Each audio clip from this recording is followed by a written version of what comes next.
guys, I'm back with another episode of Talk To, and I'm here with Banks. There he is. This is what I think the internet always wants to know is like, do they offer you money up front, part of the tokens? Like, how did that work? Well, I can speak to that. So the deal that she did was like a brand image likeness deal, and they paid her $125,000 up front.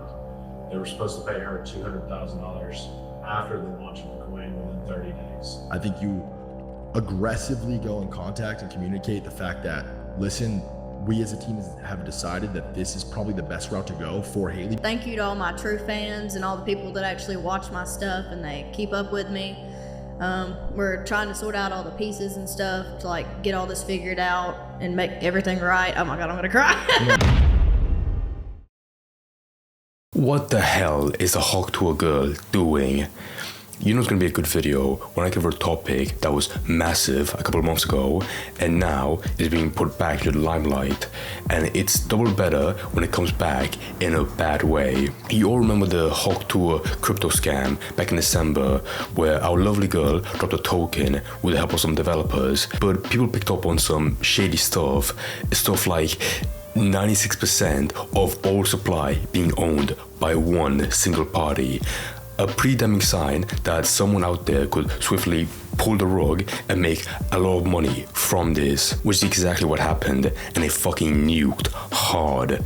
But now, fast forward to today, and there's been a development to try and fix this, but in unfortunate news, even this was a mistake, a completely embarrassing mistake. If you guys remember, Haley Rush had a podcast called the Talk Tuah Podcast, and it went on a bit of a hiatus amidst the controversy, but there was recently a leaked episode that came out featuring FaZe Banks and two of his friends, where they talked about the whole thing and how it should have been managed better, which honestly sounds like a bit of a PR campaign. I can't say it was or wasn't, but I'll talk about it later. But the reason why I say leaked with so much emphasis is because it turns out it wasn't even meant to come out, as it was quickly taken down soon after, and FaZe Bank revealed he only agreed for it to come out on the basis that Haley and the team actually tried to fix the mess from the whole scam. He seemed pretty furious about it, understandably so, but first I want to go over my thoughts on the episode itself that was taken down but was archived, because it does actually have some interesting stuff to talk about. Some good stuff, but honestly, some mainly bad stuff to go over. So I said before, it was taken down right after, but thankfully some good people, including this Choose Rich Nick guy, he's got a fucking huge nose, mother of God. He thankfully watched it as it came out and he live streamed it. And when I went over it, like I said before, there were some parts that was so bizarre, it made me be like, what the fuck's going on? But there's two parts I wanted to talk about, some actual good parts, where it was how much money she made, Haley, from this whole thing, made from this, and also the developers as well, where we barely know, you know, where they are or who they are. We know about Doc Hollywood and some Talk Right, whatever the fuck his name was on Twitter, but also she revealed like one of them lives in San Francisco, so we have that. But still, you know, like even that, like, you know, a tiny bit of meat on the bones of knowledge we have behind the scumbags that ran this. Also, but I want to mention, I never realized how Haley Welsh has no charisma at all. Like, I'm gonna skip to like the end when it starts. Hello guys, I'm back with another episode of Talk To, and I'm here with Banks. What a shit intro. Hey guys, I'm Haley Welch, you know, I'm here with Talk To and I'm here with Banks. What a fuck, I'm sorry, this woman was given a career from a shitty meme that was made in another guy's video, and she got a podcast from this. What a sick joke. This chicanery. But what was it I wanted to talk about? Let me check. Oh, that's all. Apparently that she even says later on, let me try to find the clip. For some reason, she mentioned that any money made from this podcast, this episode, is going towards a charity.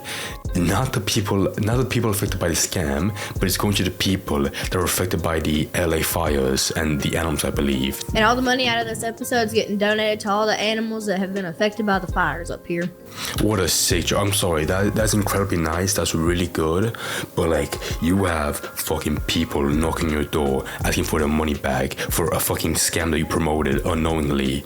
Who gives a fuck about the animals? Again, I feel awful, right? I'm sure, you know, there are animals like koalas or whatever animals live in LA that are affected by the fires. But for the love of God, make some other person handle that, not fucking Haley Welsh. Also, but bear in mind, this entire video, this entire episode was meant for like a apology / explanation, because FaZe Banks come on. Oh, by the way, as well, she brings on FaZe Banks because, you know, he has some knowledge about crypto, so I guess fair enough. And, you know, it's like a comedy podcast, so, you know, you bring in guests, you bring in big people.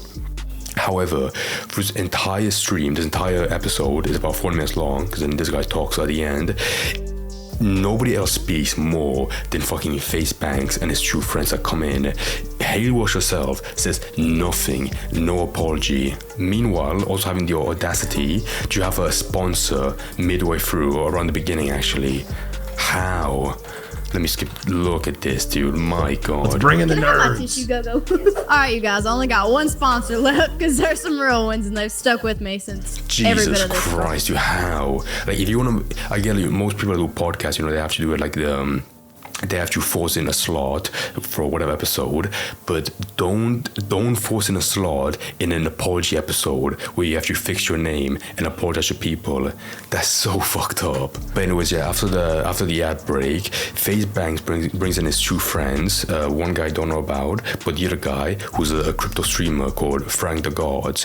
And initially I was like, you know, okay, that makes sense, you know, bring in two people that know about crypto, so they can, you know, talk about what could have been done right and which parts Haley or developers fucked up at. I mean, it was very clearly like an intentional scam from the very beginning, but they give some tips to Haley and some other people watching this on how they could, you know, avoid this kind of stuff and how to find, like, you know, shady signs to avoid. But as you see later on, it goes from Haley talking about what she did wrong to just FaZe Banks and his two friends going on. And that's fine, whatever, you know, I don't mind them. However, for an apology episode where people looking at you for the money they lost, right now is not the time to have in fucking FaZe Banks other people talk about this. Like, no, you should apologize and explain, you know, how moving forward you want to fix this and, you know, like pay back the people that got fucked over from this whole thing that you promoted. How's the nap? It's a very long nap. I would say that's what sucks about it too. I had to read that off a phone and like put it in my words, and I was like, anywho, I'm going to bed. I mean, at bare minimum, she took the caution to bring in her lawyer, who for some reason is off screen behind the camera, and he just talks, you know, to FaZe Banks about what happened. I mean, that was one thing that was interesting, because he revealed how apparently the whole deal from between the developers was that she would get $125,000, and after that, after some years, when the crypto picked up, it never was gonna, but after that, she was gonna receive another $200,000 from it. This is what I think the internet always wants to know is, like, do they offer you money up front, part of the tokens? Like, how did that work? Like, So the deal, I can speak to that. So the deal that she did was like a brand image likeness deal where they paid her $125,000 up front.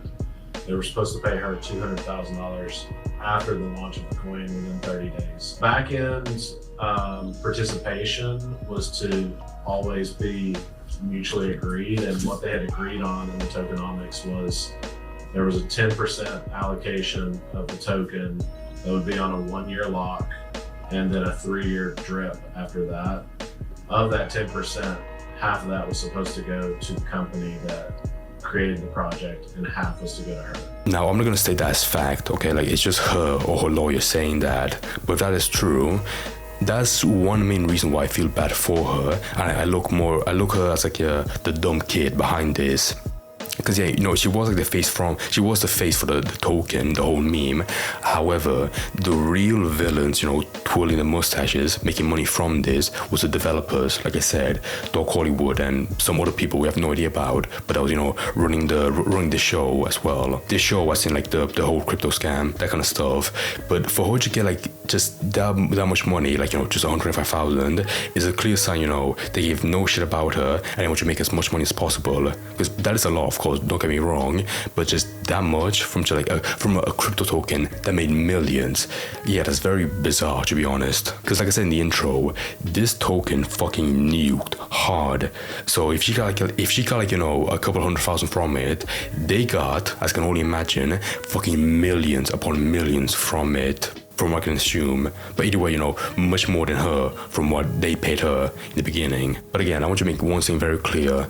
I don't want to give Hailey some leeway because, you know, she was just one dumb kid. But regardless, she still did a very moronic move by signing the contract for a fucking crypto token. Like, what the fuck were you thinking? Also, I wrote down on my notes that FaceBank was being very charitable. And that is true, like 100%. Like, if you watch I'll skip to around the 20-minute mark, because from there, he talks about like how, you know, it could have been done way better and what she did wrong. Now, that is very nice. However, do you see how, I'm gonna play it in a second, but just watch this and tell me how it doesn't feel like a PR campaign, having three smart people talk about, you know, what happened wrong and how poor Hailey should be forgiven. Millions of people who farmed views off this and made stories about this and covered it. Your average fan, the average fucking middle America 16-year-old kid who's a fan of you, just sees crypto scam, which is, again, another huge part of the conversation that I'm passionate about, where it's just like crypto already has this bad rap, and it's because of things like this, and it's because the onboarding process is flawed, the barrier to entry is flawed. You probably don't even understand half of what's being talked about right now. That's what I'm saying. It's like there's a real language barrier. And the point is, like, if you have no business in crypto, you probably shouldn't be in crypto. The only thing, agree.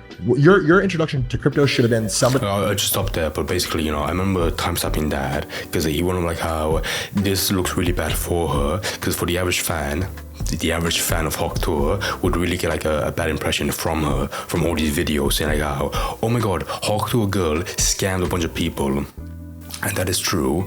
However, if there's one person you have to, you know, give some shit, give some flack for, it would be the person that started this whole thing. Again, I'm not gonna, you know, treat like the worst bad play in this whole story. She just isn't, objectively. However, she signed the contract, and then after, you know, the whole thing collapsed, she barely did anything. She made a couple of tweets on Twitter saying like how, oh guys, I'm so sorry, but technically it's still going well. Aside from that, yeah, nothing else. And I will delve into this deeper at the end. But yeah, right now she has to go full force or make it on like fixing this whole mess, because with developers, they're fucking scumbags, right? They just want to make money from it. But if there's one person that can fix their reputation, it would be Hailey. And honestly, to give my unfiltered thoughts, this episode fucking sucked. Like, it did not fix the reputation at all, because like I said, mainly FaceBanks and Franks and his friend as well, they do more for talking, and that's it. Nothing from Hailey. So yeah, I'm gonna be honest, watching this whole thing was very painful, because it was so boring. Like, most of it was like, okay, if I had to make like a pie chart, 80% about how crypto could be very volatile but done right, and then 20% about what people really care for, the scam, the Hawk Tuah, objectively the Hawk Tuah token scam. That's it. But you know, they just keep on going and going and going. I don't want to give too much flack to FaceBank, because I think he did a good thing, and then later on you see how he was the one getting fucked over from the management or whoever fucking runs his account, the Talk to a Podcast account. And the last interesting thing I remember hearing from it was from the fucking lawyer as well, behind off camera, who revealed that one of the developers, one of many of you that was running this scam, turns out that he lives in or he's based in San Francisco.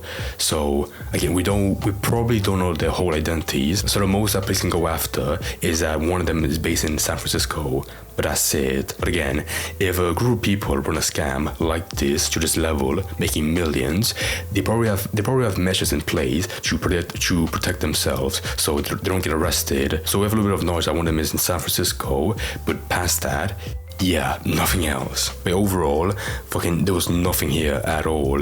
When I first jumped in, I was like, oh, you know, there might be some good stuff in here. But the more and more it went on, I realized, my god, I'm fucking bored of this. And also, there's just no explanation at all. Like, me personally, if I was Hailey Welch, the first thing I would do is I was stopping a pussy, you know, I would go on Twitter, on social media, and actually, you know, fix my name and show actions I'm taking to, you know, fix this whole mess. Like, you know, talk about legal action, talk about lawyers, talk about lawsuits, all that stuff. And aside from this podcast, aside from this episode that was leaked, yeah, I'm seeing nothing else from her. Just this episode that wasn't meant to come out. So if you want to watch the whole thing, I promise you it's boring. But yeah, there you go. Leaked. Hawk Tuah wakes up. Hailey Welch and FaceBanks Talk Tour episode 14. Go watch that. Go watch the Daily Bone podcast. And this guy's awesome. Anyways, you go to the tweet that revealed like this whole thing was leaked and bullshit. Here we go from Facebanks himself, reading. So in an attempt to hear Haley Welch's side of the crypto scam story, I agreed to do her first podcast back. I had heavy stipulations, including, number one, not allowing markets to be manipulated by leaking this episode existence before a solution was found. Yeah, I think having this episode come out would have, affect the token, moving or not. Again, you have to remember, with the way that was set up, if it went up, in a good way for the token by itself, then the only people that would benefit from it wouldn't be like the average buyer. No, it would be the developers who did this whole scam just for themselves and, for their own money, for their own benefit. And then number two, her team finding a real solution regarding the money she made, where that should go, and what she do with the Hawk project moving forward. Yeah, to be honest, I would have, I know this whole story, right? I know the people behind it. I would have no faith for them to fix this. Why would they? The scumbags. They scammed, hundreds, maybe thousands of people for millions of dollars. Why would they give, and I guess also as well, if we don't know who they are, then why would they give a shit about fixing the name? They can move to a different country and live their life unaffected with nobody finding out who they are. So even though Facebanks is like a pretty big advocate for crypto, I have no idea why he would have some faith on some random degenerates in like San Francisco or anywhere else in the world to try and fix this. Why would they? They've already made the money. And also, these were non-starters, and we were told this episode only ever see the light of day if we explicitly greenlit it. So only the permission would have it to come out, but it wasn't. It was leaked. These incompetent retards leaked and or insider traded the token. We noticed a random spike in volume on the coin, 2nd of February, whatever, along with random messages asking if we did a podcast. Very clearly, our team was not as solid as they claimed to be. They completely blew it, and we called the episode off right then and there. Now today, the episode randomly gets leaked. The price of Hawk is pumping, and they completely fucking fumbled the bag yet again. I mean, I'm not surprised, because I knew the story from the beginning, and these people were complete, unredeemable scumbags. What a fucking mess. Poor girl. It's a wonder how she found herself in this position in the first place. Now, at Haley Welch on X, I want you to speak to you direct and say the exact same thing I said to you on Spaces that night. Fire everybody. Your team's fucking retarded. Full disclosure, nobody from our team has ever or will ever own Hawk tokens. Highly advise anyone following the story stay far away from this, as the majority of supplies is owned by unknown developers. So you have like a behind the scenes production picture of them looking very happy, girl Haley Welch, and then a picture from what I can assume to be like the management of the podcast, showing the episode, and then just Facebank saying, lol, yeah, you guys are fucking retarded, man. So I only have one question stemming from this. Who's running the account, the channel behind this? Because I want to say it's like the crypto guys, but at the same time, that makes no sense. Why would the developers run the Talk Tuah podcast, that was made long before the token? It makes no sense. Like maybe they were working together, because they were paid off. I have no idea. I'm not gonna make a gay theory from this, but yet somehow I definitely know it was affected by the developers, because the second the episode came out, as he said, or around the similar time, the volume of the Hawk token went up, and it made even more money for developers. For any person still owning a token, yeah, they definitely got fucked over once again. So honestly, I feel bad for Banks, because he got like completely scammed into this appearance where you don't do a good thing for Haley, but in reality it was like a one big scheme, to pump up the coin once again. Because like, oh my god, Facebanks is talking about it again. Pump it up, and it made more money. I mean, I think he made a dumb decision by trusting the developers, who are just, piece of shit. They would have no care to fix this. That's probably the one mistake. But aside from that, I think he's looking more to, help out Haley and fix her name. But like he said before, she's surrounded by retards and awful people that only want to profit off her name and her meme. So yeah, they would not care to help her out one tiny bit. So after all of this, wrapping up now, yeah, I feel like we are nowhere closer to a good resolution than we were back like 2 months ago, and I've been pretty charitable to Haley, excusing her as the moron that had no idea what's going on. But right now, at this point, in February of 2025, she has no excuse at this point.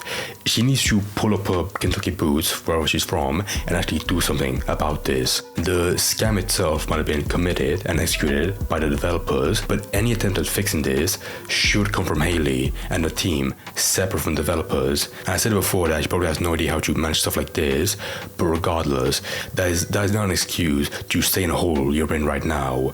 A legal hole that could lead you to a lawsuit, possibly in the future. Like, just at bare minimum, hire a legal team, put your head down, talk to people, fix this. Even if you can't make it right with most people, you need to at least show that you regret making a dumb decision instead of having 3 guys come on your podcast and talk for you. And yeah, of course it goes without saying, fuck the developers behind this rug pull, but there's no question for them, because, you know, we all know the scumbags. But at least Haley can fix her name. Like, not that I can't see that, it makes no difference to me, but like, it's like seeing like a dumb fucking toddler just stumble around, and you want to be like, just get up and fix this already.